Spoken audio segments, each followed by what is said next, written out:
역대상 3장 10절부터 16절까지 보겠습니다. 10절로 16절까지는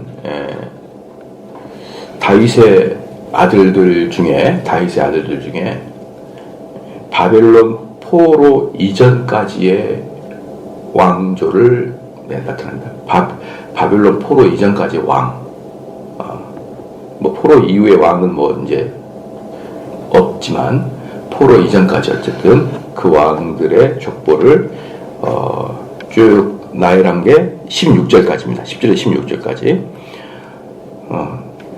남유다 또 다른 말로 남왕조. 남유다는 북왕조에 비해서 그래도 선언왕이 몇 명 있었습니다. 그래도 선언왕이 좀 있었는데 그럼에도 불구하고 전반적으로 나쁜 악한 왕들이에요. 하나님을 버리고 우상을 섬겼던 그런 왕들입니다.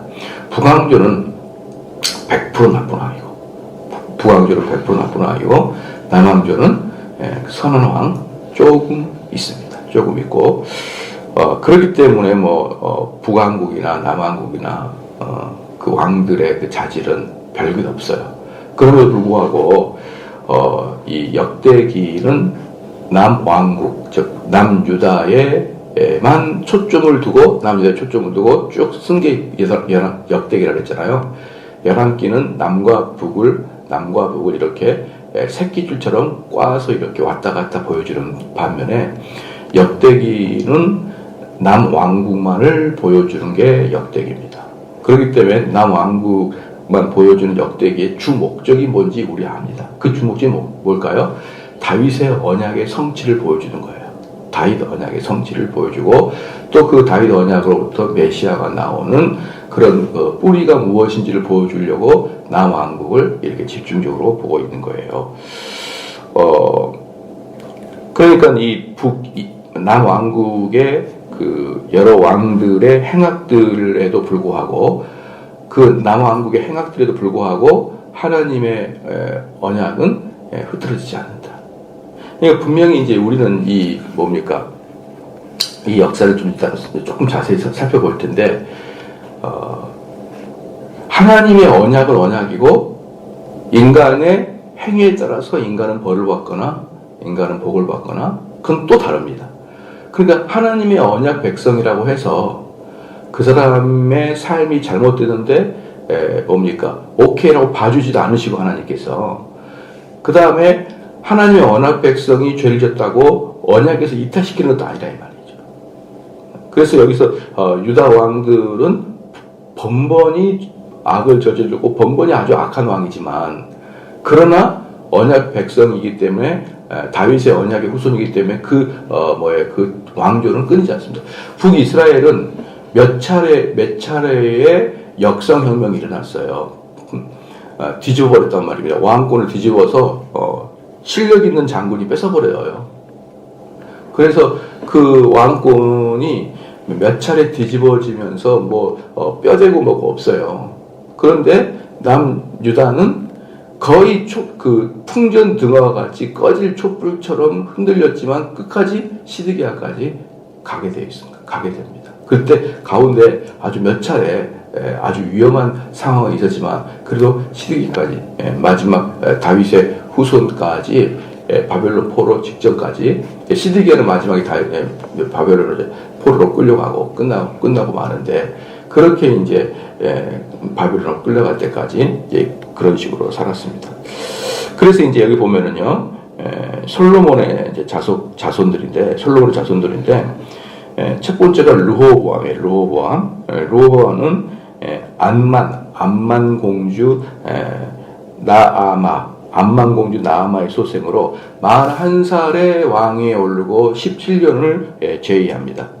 17년 제위하는데 그러니까 한 58세 정도까지 17년간을 제위해도 사실 몇 년 되지도 않아요. 사실 몇 년 되지 않고 오래 살지 못했습니다. 그는 솔로몬과는 달리 좀 악적을 많이 있어갖고 그때 바로 르호보암 때 결국은 남과 북이 나눠지게 되는 거죠.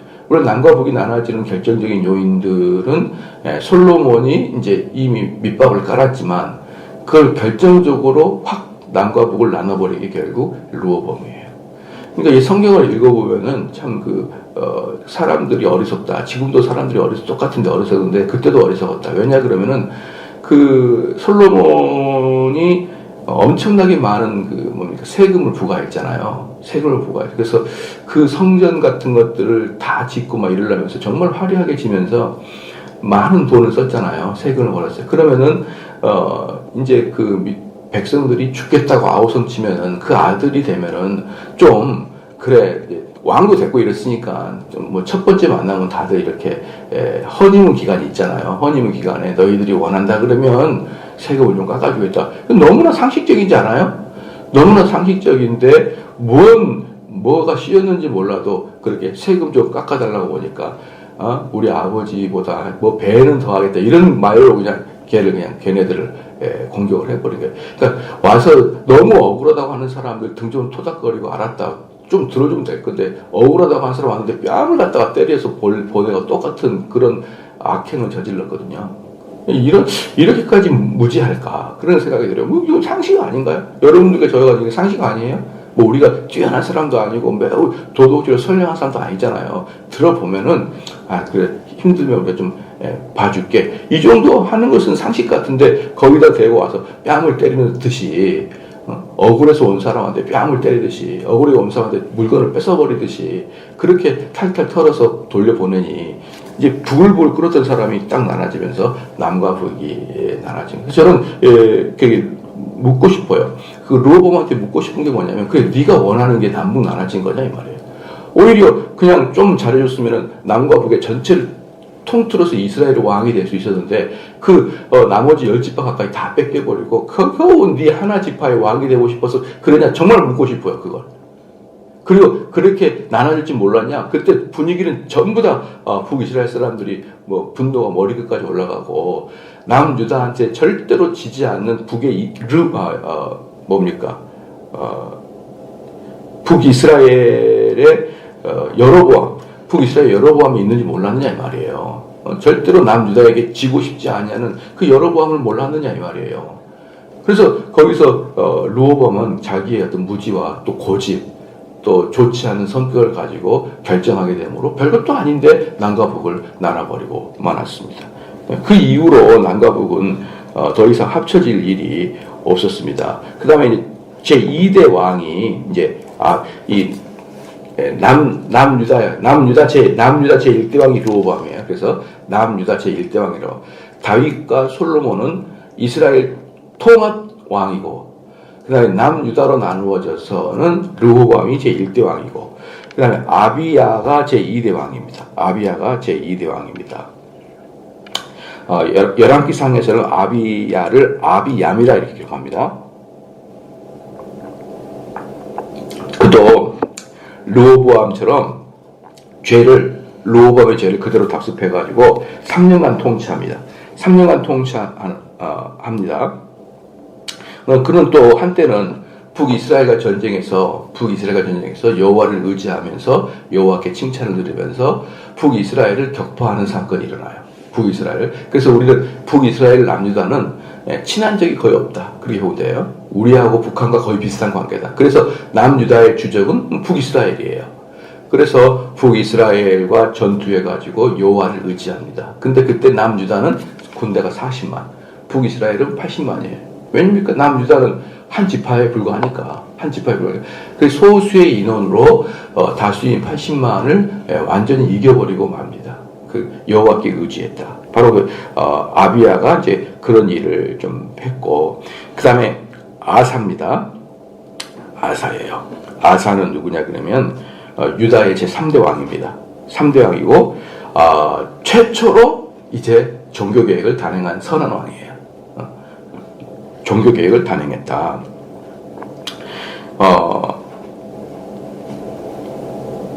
그리고 이제 그도 여호와를 의지하고 구스군을 무찔렀고 또 아람과 동맹하여 북이스라엘 왕 바하사를 무찌르겠다. 그러니까 요 당시에는 하나님의 선한 왕과 군사적으로 강함은 약간 비례적으로 갑니다. 때로는 악한 왕도 군사적으로 비례하지만 전반적으로 선한 왕이 군사적으로도 여러분 강해요. 그러니까 여기서도 우리가 보면은 이런 느낌들이 있잖아요. 참 우리 왕은 정말 선한데 무능해. 사실 이게 없어요. 그러니까 자꾸 사람들이 뭡니까? 최고 리더십, 국가의 대통령 또는 어떤 회사에서는 회장, 또 교회에서는 목사님, 가정에서는 부모, 이런 사람을 볼 때 그런 거 들어봤죠. 우리 아버지는 정말 착한데 무능해. 그래서 남한테 보증도 섰다가 돈도 뺏기고, 불쌍한 사람 도와줬다가 사기도 당하고. 정말 우리 아버지는 착한데 무능해. 그거 착한 게 아니라 악입니다, 여러분. 악이에요. 리더십은 착한 게 중요한 게 아니라 능력 있는 게 중요한 거지, 착한 것은 중요한 게 아니에요. 그럼 만약에 그 아버지가 정말 착해가지고 보증 서가지고 딸랑 다 깡통 차면은 처자는 뭐가 됩니까? 처자는 뭐가 되는 거예요? 저는 살다 보면은 우리 친척들도 그래요. 정말 법 없이 살 뿐인데 아주 진절머리 나게 사기나 당하고 장사했다가 망하고 이런 분들이 저희 친척들도 많거든요. 대부분 우리 사기 당하신 그 어르신의 부인은 화병나 죽습니다. 화병나 죽어요. 뭔 착합니까? 리더들은 난 착한 게 좋은 게 아니에요. 난 그들이 능력 있는 게 좋아요. 능력 있는 게. 성경에도 보면요, 전부 다 선언 왕들은 거의 대부분 군사적으로 막강합니다. 군사적으로 흐지부지하면서 선언한 도덕적으로 착한 사람 몇 명 없어요. 그런 사람은 거의 없습니다. 거의 대부분 봐보십시오. 다윗도 솔로몬도 그렇고 하나님께 열심히 있는 사람들은 대한 상금으로 나타나는 게 항상 군사적, 경제적 부흥이었어요. 교회에서도 목사님이 선한 게 좋습니까? 아니죠. 교회를 잘 운영하는 목사가 낫죠, 오히려. 능력 있는 목사가. 언제든지 우린 착각해요. 그냥 남한테 잘 베풀어주는 거. 여러분, 남한테 잘 베풀어주는 거, 그 전에 뭐가 있어야 되는지 압니까? 남한테 선하고, 남한테 잘 베풀어, 그 전에 뭐가 있는 줄 알아요? 분별력이에요, 분별력. 분별력은 모든 리더의 덕목에 가장 근저에 깔려있는 게 분별력입니다. 이 분별력이 없는 선함, 분별력이 없는 연습, 분별력이 없는 나의 재산에 올인한 투자, 다 망해요, 다, 여러분. 그래서 우리는 참 저 사람이 너무 착하다. 그런 것에 그들을 칭찬하지 마세요. 칭찬하지 말고 그 사람들이 그 착한 것 이전에 분별할 수 있고 치고 나갈 수 있는 능력이 있는 것, 그걸 더 여러분 좋은 덕목으로 봐줘야 됩니다. 아시겠죠? 그러니까 여기서도 결국 뭐예요? 아사 왕도 결국은 3대 왕이지만 르호보암하고 자기 아버지 아비야하고 그렇게 우상을 숭배했는데 이 아사 왕이 이건 아니다 하면서 남유다의 첫 번째 종교를 일으켰는데, 그 일으키면서도 불구하고 뭡니까? 북이스라엘도 침범하고 왜군들도 침범하고 이렇게 하면서 그 나라를 아주 든든히 그렇게 세워나가고 있습니다. 그 다음에 여호사밧입니다. 여호사밧은 25년간을 통치했어요. 여호사밧은 제가 지난 주일날 오후 시편 강의할 때 여호사밧에 대해서 여러분 말씀을 드렸습니다. 그래서 여러분 혹시 듣고 싶은 분은 한번 들어보시면 될 것 같아요. 25년간을 통치하였고 다윗 왕을 본받아서 여호와를 힘써 섬겼으며 온 민족이 여호와께 돌아오도록 공언했습니다. 공언했는데 문제는 뭐냐 그러면 여기서 딱 하나 문제가 생겨요. 역대 왕 중에 북이스라엘과 친한 사람이 없는데 갑자기 여호사밧은 무슨 바람이 들었는지 대북이스라엘, 그러니까 북이스라엘을 향한 정책 중에서 햇볕 정책과 화해 정책을 시도합니다. 그 사람과 화해 정책을 시도하면서 이제 그 일환으로 이세벨의 딸 아달랴를 자기 며느리로 맞아들여요. 자기 며느리로. 그러니까 그게 또 제가 주일날도 말씀드렸지만 북이스라엘 왕 중에 또 최고 악한 왕이 아합 왕이잖아요. 근데 여호사밧은 상당히 선한 왕이거든요. 그리고 이스라엘 남유다 전체가 여호와께 돌아오도록 막 그렇게 백성들을 돌아오도록 그렇게 정책을 꾸몄는데 어떻게 된 게 마지막 그 선택한 그 선택이 북이스라엘과 우리를 한민족 해가지고 손잡다가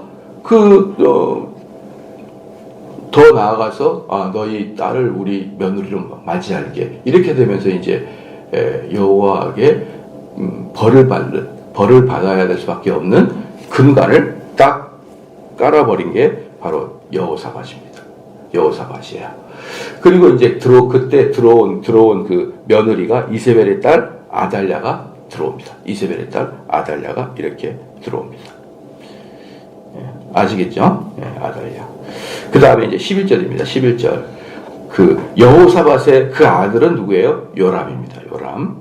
그러니까 참 요람이 이세벨의 딸 아달랴의 남편이 요람이에요. 요람. 이 요람은 아버지와는 정반대로 우상을 강요하고 악정을 펼쳤습니다. 그 결과 그는 하나님의 저주로 죽었는데 그의 통치 기간은 8년이에요. 그러니까 이 아달랴의 남편이에요. 이 요람은 아달랴의 남편입니다. 그래서 이 사람이 8년 만에 죽었으니까 아마 결혼을 했어도 얘가 뭐 어리겠죠. 그러니까 이 여자가 아달랴라는 여자가 섭정을 합니다. 섭정. 그러니까 아합과 이세벨의 딸인데 아주 악한 딸인데 그 딸이 보고 자란 게 아합과 이세벨의 정치 방식이에요. 정치 방식입니다. 그래서 그 요람이라는 남편이 죽자 이 아달랴가 상당히 오랫동안 섭정을 하면서 어떻게 하겠습니까? 아예 이 남유다를 아주 박살을 내놓고 사실은 그럽니다. 이 아달랴라는 이 여자는 다윗의 족보하고 아무 상관이 없어요. 그렇기 때문에 다윗의 족보가 끝까지 가야 된다는 의식도 별로 없습니다. 또 그리고 북이스라엘은 계속 역성혁명이 계속 일어났었고요. 이제 그게 바로 요람이 빨리 죽었던 겁니다. 그 다음에 아하시아입니다. 아하시아는 그 엄마가 누구예요? 당연히 아달랴죠. 아달랴. 그래서 이 아달랴는 당연히 북이스라엘과 군사협정을 맺었으며 아합과 똑같은 일들을 남유다에다가 저지릅니다. 아합이 뭐였습니까? 온갖 우상숭배를 전 북이스라엘에다가 쫙 깔아버렸던 게 아합이에요. 아합입니다. 그와 같은 우상숭배를 이 아달랴는 여자가 남유다의 전체를 다 깔아버립니다. 그래서 하나님에게 이제 완전히 진노를 받아서 제위 1년 만에 예후의 손에 죽음합니다. 바로 이때가 이제 뭡니까? 풍전등화에서 유다 족보가 끝나버리기 직전이었던 거예요. 유다 족보가 끝나버리기 이 예후가 쿠데타를 일으키면서 이제 근데 그 중에 한 명이 살아남는 게 요아스입니다. 이 아하시아 때 사실 멸문지화를 당할 뻔했습니다. 멸문지화를 당할 뻔했는데 그 중에 요아스라는 그 아들 하나가 살아남아가지고 다윗의 계보를 이었습니다. 그러니까 여러분들 이 요람 있잖아요. 그러니까 여호사밧 위에 10절에 여호사밧이 아달랴를 며느리 들었어요. 이제 그때 남유다가 풍전등화로 들어간 겁니다. 아달랴가 남유다를 전체를 완전히 우상숭배 만들어 버리니까 하나님께서 그 다윗의 족보를 거의 딱 한 명, 이 요아스 한 명 외에는 다 죽은 거예요. 요 사람만이 다시 나타나가지고 다시 다윗의 계보를 이어나가는 거예요. 다윗의 계보를. 요아스. 이 요아스는 7살에 왕위에 올라요. 요아스는 당연히 7살에 올라요. 왜냐하면 주 아버지가 8년 하다가 죽었으니까. 요아스는 7살에 왕에 올라가지고 40년을 통치합니다. 40년을. 엄청 오래 한 것 같은데 그래도 50도 안 돼요. 그죠? 50살도 안 돼서 이렇게 죽고 말아요.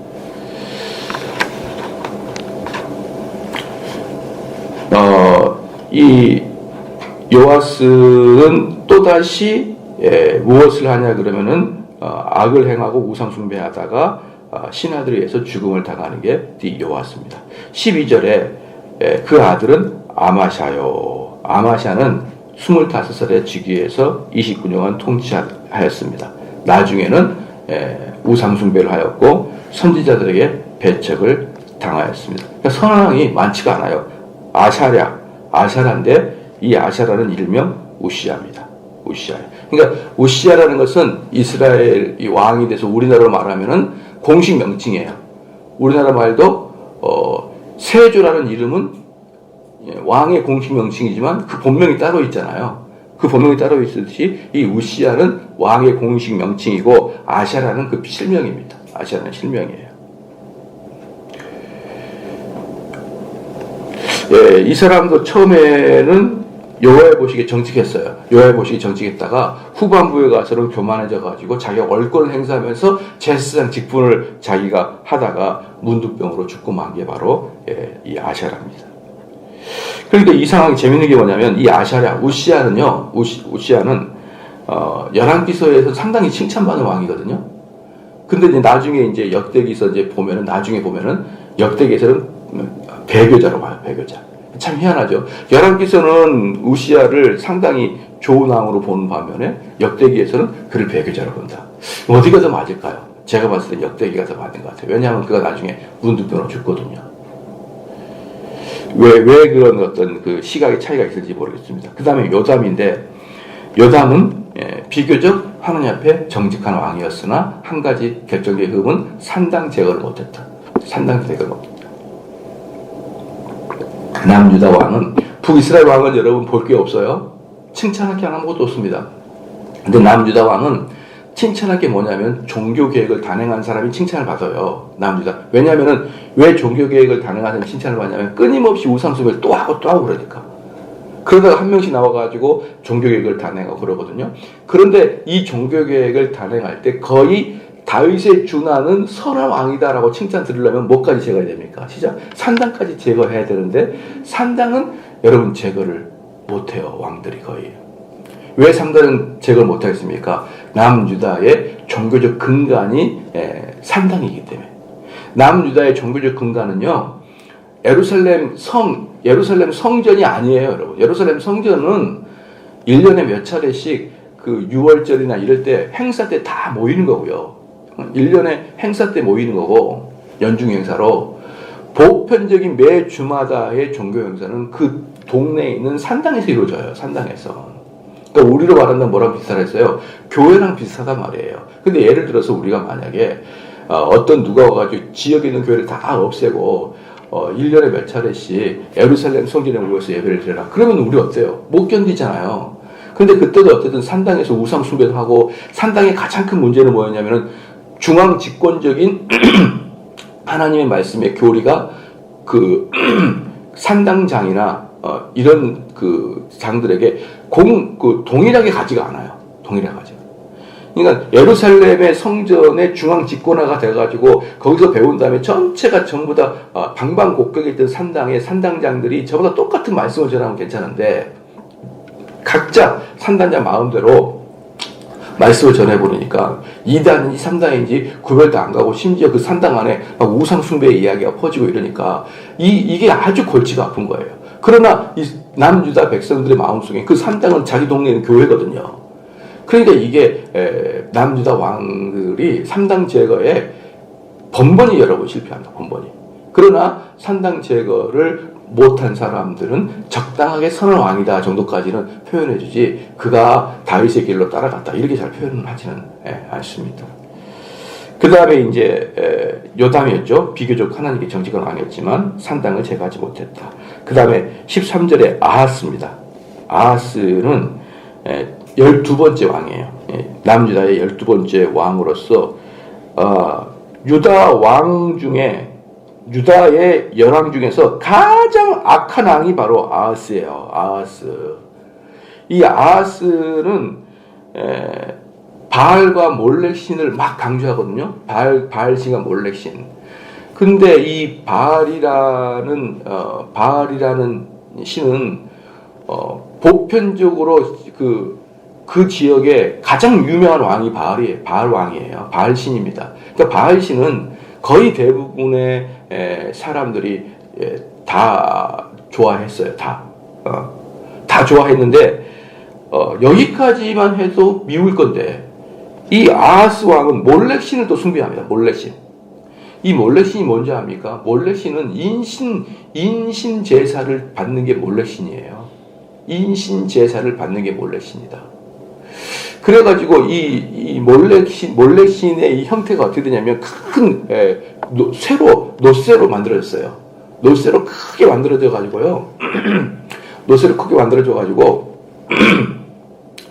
그 속에다가 사람을 가둬요. 그 속에다가 노쇠를 열면은 속에 그 철이 열려서 사람이 들어갈 장소를 만들어 놓는단 말이에요. 거기다가.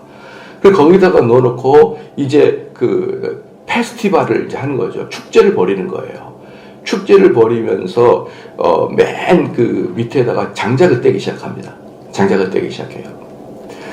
그러면 이제 그 속에 이제 뭡니까? 뜨거운 열기가 밑에서부터 올라오잖아요. 뜨거운 열기가. 그렇죠? 그러면은 이제 속에서 어때요? 막 비명을 지를 거 아니에요. 비명을 지르면은 그게 뭐예요? 노수로 돼 있으니까 이게 막 소리가 진공이 돼가지고 공명이 돼가지고 더 크게 들리고, 그리고 얘가 막 움직이니까 땅땅땅 소리 날 거 아니에요. 그 소리가 들리지 않게 하기 위해서 음악을 크게 이제 연주하기 시작합니다. 예? 음악을 연주하면은 그 속의 비명과 그 속에 있는 이제 쇠를 두드리는 소리와 음악이 어울려져서 아름답게 되면서 페스티벌에 참석하는 사람들이 황홀에 빠질 만큼이나 이렇게 신나게 놀고 떠들고 이제 그렇게 되는 거예요. 이제 근데 그 음악을 트는 것은 속에서의 비명을 어때요? 잠재우기 위해서 음악을 막 하는데 그 음악이랑 페스티벌의 축제가 얼마나 그 사람들 사이에서 기쁘고 재미있는 축제가 되느냐 이 말이에요. 그러면서 속에서 사람이 죽어갈 때 밖에서는 그 음악의 축제를 향해나는 게 바로 몰렉신입니다. 근데 그 속에 누가 들어갑니까? 그 속에 얘기가 들어가요. 얘기다. 어린이들이 아주 순수하고 때묻지 않은 얘기를 바치는 겁니다. 그런데 정말 나쁜 일은 뭐냐면요. 아하스는 자기 아들까지 바쳐버립니다. 자기 아들까지. 가끔 이런 분들 있잖아요. 가끔 너무 이게 용기백백해가지고 이렇게 서운했어요. 하나님, 제가 목사가 되면 아직까지 아무데도 파견하지 않는 가장 어려운 지역의 선교사로 제가 가겠습니다. 이렇게 서운한 사람이 있어요. 근데 그건 상당히 만용입니다. 상당히 만용이에요. 그러니까 이 종교인들이나 아니면 뭐 이렇게 좀 영적인 거나 정서적인 일을 하는, 이 사역을 하는 사람들은 평범한 사역이 아니라 가장 극단적이고 가장 어려운 사역을 할 때 어떤 카타르시스를 느끼는 분들이 계시거든요. 이 왕이 그랬어요. 몰렉을 섬겨도 그런데 또 지 아들을 탁 냈을 때 온 남유다 사람들이 얼마나 그를 칭송했을까요? 얼마나 그를 칭송했어요. 제가 이번에도 제가 정말 그 뭡니까 마음 아픈 사건들이 뭐냐면요. 여러분 봐보십시오.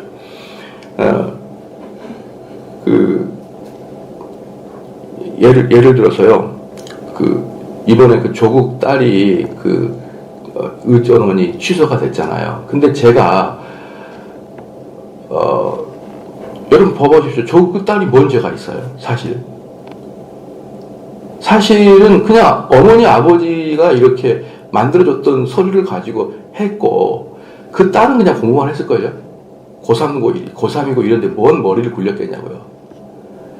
그렇잖아요. 딱 가만히 보면은 조국이 문제가 있어서 조국이야 당해도 되지만, 예를 들어서 그 사람 자체가 당해도 되지만 딸까지 내려가게 되면은 사실은 아버지의 찬스를 좀 썼지, 그렇게 막 무지막지한, 그때 고3이니까 나이가 고3이니까 무지막지한 사람 아니에요. 그런데 한 가족이 다 멸문지화가 되잖아요. 왜 그랬을까요? 왜 그랬냐 그러면 아버지가 가장 어려운 일을 자처했기 때문에 그러는 거라고요. 아버지가 그것에 대한 대가를 받아버린 거라고요. 그러니까 제가 말씀드리고 싶은 건 뭐냐 그러면은 이 시대에, 지금 이번에 정부에서 이 시대에 가장 먼저의 핵심 주제가 검찰개혁이에요.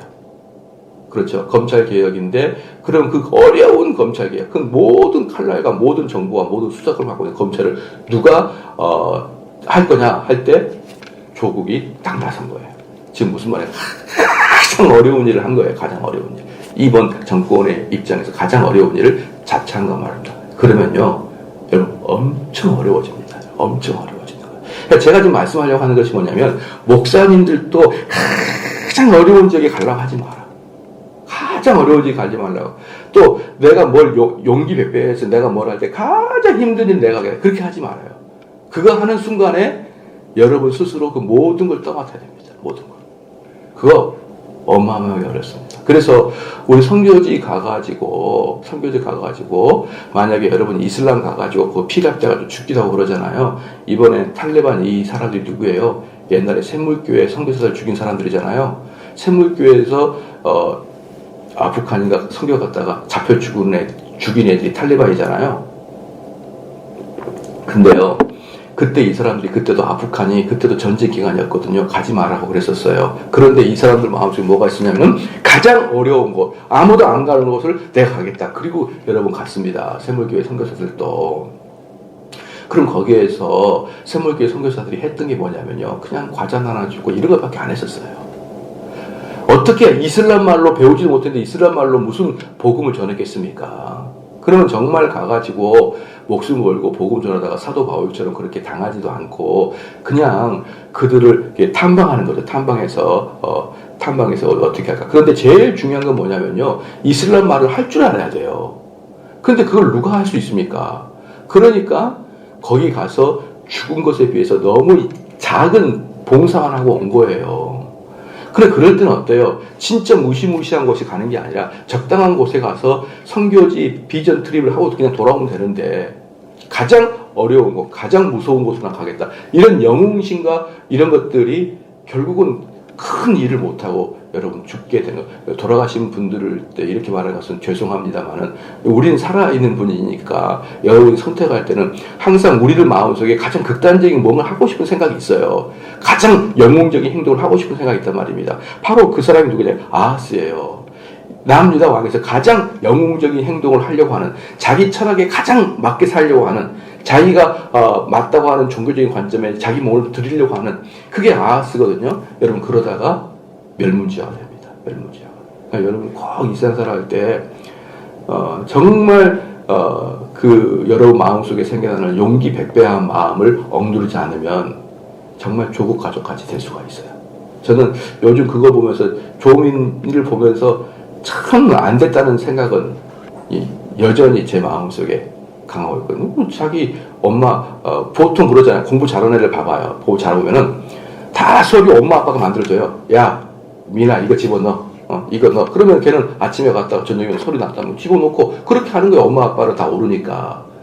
그러다가 빵 터진 거예요, 지금. 그래서 참 보면서 이런 마음이, 저런 마음이 막 저는 많이 들더라고요. 근데 한 가지는 분명해요. 한 가지는 분명히 뭐냐면, 어려운 거 맡으면 그에 대한 대가는 상상외로 커질 수가 있다라는 것은 여러분 꼭 좀 기억을 하셔야 됩니다. 그 다음에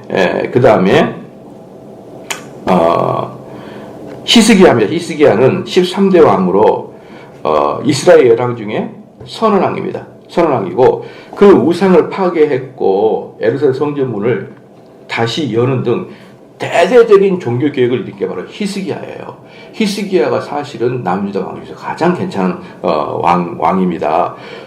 그리고 또한 왜 그 사람이 또 가장 괜찮냐면, 종교 개혁을 단행하는 데 그치지 않고 그 종교를 계속적으로 이끌 제사장 제도와 레위 지파 제도를 다시 그 손을 봤어요.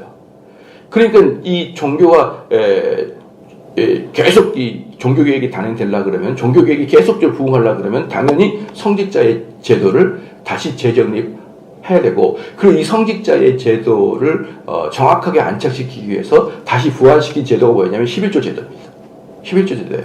여러분, 11조의 핵심 뭡니까? 11조의 핵심 뭐냐면 레위지파의 봉양이에요. 레위지파를 정당하게 끌어갈 수 있는 방식은 11조밖에 없습니다. 예를 들어서 한번 봐볼게요. 예를 들어서 우리 성도들이 11조를 성실히 수행을 하게 되면은 여기에 있는 정대훈 목사가 11조에서 사례비도 받고 이렇게 되면서 거침없이 목회를 할 수가 있습니다. 그런데 만약에 이렇게 생각해 보십시오. 아니 목회를 돈 벌려고 합니까? 이렇게 생각하면서 사례비를 책정하지 않아 버려요. 11조 없이 사례비를 책정하지 않습니다. 그리고 우리 성도들이 성령에 감동된 대로 목사님 같이 식사만 하시죠. 그럴 때 봉투를 주면서 그걸로 만약에 살아간다. 그럼 여러분 절대 저는 강하게 설교 못합니다. 절대로 설교 못해요. 강하게. 그리고 식사를 하면서 내 앞에서 이야기하는 집사님의 또는 권사님이나 장로님이나 집사님들이 잘못된 그 신앙생활을 가지고 이렇게 있다는 게 신앙생 식사 시간에 이 부분을 좀 교정을 해줘야겠다 이런 부분이 있잖아요. 이런 부분이 있는데 식사 시간에 못하고 그런 정보나 그런 대화들을 또 제가 나름대로 이렇게 주물러 가지고 설교 시간에 그것들을 이야기할 수가 있어요. 그것은 꼭 그 사람에게 들으라는 소리가 아니라 그렇게 생각하는 사람이 많기 때문에 그것에 대한 해주거든요. 그런데 여러분 그거 아십니까? 그 식사하고 음식을 먹으면서 봉투를 주면서 실책에 대한 잘못된 그 신앙관을 이야기하게 되면 그게 설교에 잘 안 나와요. 희한하죠, 그게. 희한합니다, 그게. 그렇기 때문에 그 결과는 몽땅 교인들에게 손해예요. 몽땅. 네. 그건 목회자를 만든 게 아니라 무슨 좋은 덕담 해주는 울리는 꽹과리 하나를 둘 뿐이에요. 그렇기 때문에 여러분 제사장과 레위지파를 세우려 그러면 11조부터 다시 회복입니다. 그걸 누가 했어요? 히스기야가 한 거예요. 히스기야. 그래서 히스기야가 최고의 왕이다라는 거예요. 이렇게 제도를 바꿔놨기 때문에 이 뭡니까? 공무원이 국가에서 월급을 받듯이 정당하게 월급을 받는 구조를 만들어놔야 주의 종들의 일은 거침없이 그 일을 행하게 되는데 그때 성도들의 자비로운 마음으로 그에게 자비량을 준다, 자비금을 준다 그러면은 특별한 사역자를 위해는 보편적인 사역자들은 그 사람들에게 교인들에게 좋지 않거나 걸리적거리는 소리를 아예 하지 않는 벙어리와 같은 사역자가 되기 때문에 제사장이나 레위지파 제도의 핵심은 11조입니다. 11조에. 그래서 히스기야는 이것들을 그대로 했습니다. 그래서 여러분 아시죠? 그런데 히스기야는 정치 군사적 면에서 대단히 강력해가지고 아수르 대군까지 격파하는 히스기야가 아수르 대군까지 격파해서 결국에 나중에 누가 옵니까? 히스기야의 실책이 뭐예요? 바벨론에서 그때 아수르와 바벨론이 쌍벽을 이루고 있었는데 그 조그만 나라가 아수르를 이기는 걸 보고 바벨론에서 파송와가지고 야 너희들은 도대체 뭘 그렇게 잘하냐? 그때 히스기야의 실책이 뭐예요? 우리는 하나님께 기도하면 이걸 안 하고 창고도 열어주고 무기고도 열어주고 황토도 열어주고 이거 보면서 야 이것 봐라 이러면서 어때요? 쫄딱 망해버리고 마는 것이죠. 히스기야도 그런 약점이 있어요. 히스기야의 이제 아들이 므낫세인데 므낫세는 아버지와 반대로 우상 숭배 최고봉입니다. 최고봉. 다시 이전에 히스기야 이전의 우상들을 다시 재건축합니다. 특별히 그 할아버지 아하스 왕과 같은 그런 인신 제사까지 진행하는 게 므낫세예요. 므낫세. 그리고 이 므낫세는 주전 650년경에 아수르의 침공을 받아서 므낫세는 포로로 잡혀갑니다.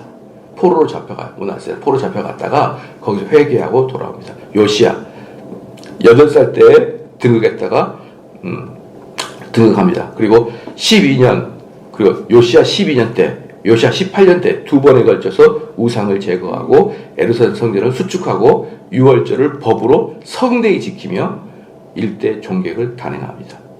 그런데 요시야는 아주 안타깝게도 애굽하고 전쟁 시에 전사하고 말아요.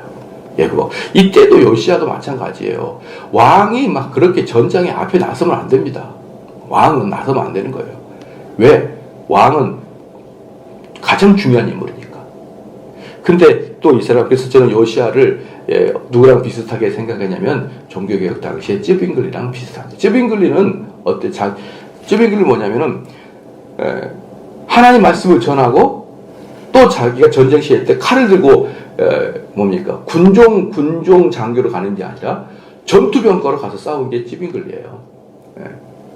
자기를 찌빙글리는 누구로 표현했냐? 자기를 기도원으로 표현했습니다. 그래서 말로만 하나님의 섬기는 게 아니라 직접 전쟁에 내가 참여하겠다 해가지고 나가서 30대 초반에 전사에 죽습니다. 찌빙글리가 안 죽었으면 종교개혁이 어떻게 더 크게 발전할지는 아무도 몰라요. 그 중요한 당시에 루터, 칼빈, 찌빙글리 3대 종교개혁자 중에 이 찌빙글리가 30대 중반 33살에 죽어버리니 이게 되겠습니까? 그 전쟁에 참여 안 되죠. 참여해도 군정교로 참여해야죠. 왜 그렇게 나가가지고 난리를 쳐가지고 빨리 죽어가지고 이렇게 되면 너무 길어져가지고 여기까지만 하겠습니다. 기도하시겠습니다.